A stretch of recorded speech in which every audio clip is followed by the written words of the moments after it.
జూబ్లీహిల్స్ నియోజకవర్గంలో ఉన్న Yousufguda division Krishnanagar B block లో ఒకటే ఇంటి నెంబర్ మీద 43 మంది ఓట్లు నమోదు చేసుకున్న ముచ్చట్ల ఇప్పటికే GHMC commissioner RV Karnan sir విచారణకు ఆదేశించిండు కదా. ఇక ఇయాల కారు పార్టీ లీడర్లు కూడా దొంగ ఓట్లకు సంబంధించిన ఆధారాలన్నీ పట్టుకొని పోయి రాష్ట్ర ఎన్నికల ప్రధానాధికారికి ఫిర్యాదు చేసిర్రు. అటెంక మాట్లాడిన కేటీఆర్ ఓ దిక్కు జాతీయ స్థాయిలో రాహుల్ గాంధీ ఓటు చోరీ అంటే ఇక్కడ మాత్రం చోరీ ఓట్లతోనే గెలిచేటందుకు చేతి పార్టీ అడ్డదారుల్లా అన్ని తీర్ల ప్రయత్నాలు చేస్తున్నదని గరమైండు. 3-4 రకాల దొంగ ఓట్లను కాంగ్రెస్ పార్టీ ఇక్కడ జూబ్లీహిల్స్ ఓటర్ లిస్ట్ లో చేర్పించే ప్రయత్నం బలంగా చేసింది.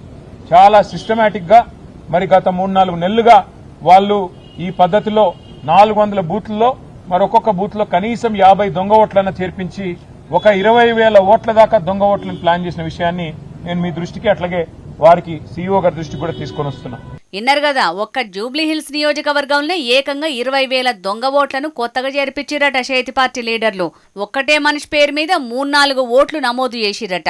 అందుకే అన్ని తీర్ల ఆధారాలతోని ఫిర్యాదు చేసిరట. ఇక ఎన్నికల సంఘాన్ని ఈ పనులు చేయాలని డిమాండ్ చేసిరట. మొత్తానికైతే ఇంకా కూడా టైం ఉన్నది కాబట్టి పూర్తి స్థాయిలో విచారణ చేసి దొంగ ఓట్లు నమోదు చేసుకున్న వాళ్ళు ఎవ్వరు కూడా ఓటు వేయకుండా చర్యలు తీసుకోవాలని డిమాండ్ చేసిరట. ఒకటి, వెంటనే థరో ఇన్వెస్టిగేషన్ జరగాలి.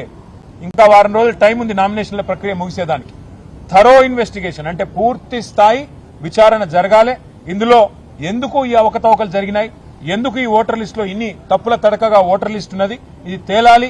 ఇది తప్పకుండా జూబ్లీహిల్స్ ప్రజలకు కూడా చెప్పాల్సిన అవసరం వారి మీద ఉన్నది. నంబర్ 1. నంబర్ 2, ఏ అధికారులైతే మరి క్షేత్రస్థాయిలో కుమ్మక్కయ్యారో వారిని ఖచ్చితంగా వారి మీద చర్య తీసుకోవాల్సిందే, వారిని అక్కడి నుంచి తరలించాల్సిందే అని చెప్పి కూడా మేము వారిని డిమాండ్ చేస్తా ఉన్నాం. మూడవది, 19,000 నుంచి 20,000 ఈ రకంగా ఓట్లు యాడ్ అయినాయని చెప్పి చెప్తా ఉన్నారు. ఇక్కడ ఒక ఇంట్రెస్టింగ్ విషయం ఏమంటే మేము మాట్లాడితే ఇప్పుడు వారు చెప్తా ఉన్నారు మా దగ్గర ఓటర్ లిస్ట్ లో కొన్ని తొలగించామండి, మరణించిన వాళ్ళవి లేదా రీలొకేట్ అయిన వాళ్ళవి, అట్లా 12,000 పోయినాయన్నారు. మరి మొత్తం ఎన్ని పెరిగినాయంటే 7,000 పెరిగినాయన్నారు. అంటే 12,000 తీసేసి 7,000 పెరిగాయంటే 19,000 ఓట్లు యాడ్ అయినాయి. ఆ 19,000 కూడా ఇదే రకంగా కాంగ్రెస్ పార్టీ వాళ్ళు కింద వాళ్ళ మరి దొంగ ఓట్లు రాయించి యాడ్ చేసినట్టుగా కనబడతా ఉందని చెప్పి కూడా మేము సీఈఓ గారికి చెప్పడం జరిగింది. తరోగా ఇన్వెస్టిగేట్ చేసి ఈ దొంగ ఓటు ఒక్కటి కూడా రేపు ఓటేసే అవకాశం లేకుండా తొలగించాలని చెప్పి మేము డిమాండ్ చేస్తా ఉన్నాం. రాహుల్ గాంధీ ఓటు చోరీ గురించి దేశమంతటా గొంతెత్తితే అదే చేతి పార్టీ మాత్రం రాష్ట్రంలో చోరు ఓట్లతోని గెలవాలని చూస్తున్నదని కారు పార్టీ లీడర్లు కూడా పెద్ద ఎత్తున ఉద్యమం చేస్తామంటున్నారు. కాబట్టి ఈ ముచ్చట్ల రాహుల్ గాంధీ సార్ ఏం మాట్లాడతాడో, ఎన్నికల సంఘం ఏం చేస్తుందో చూడాలి మరి.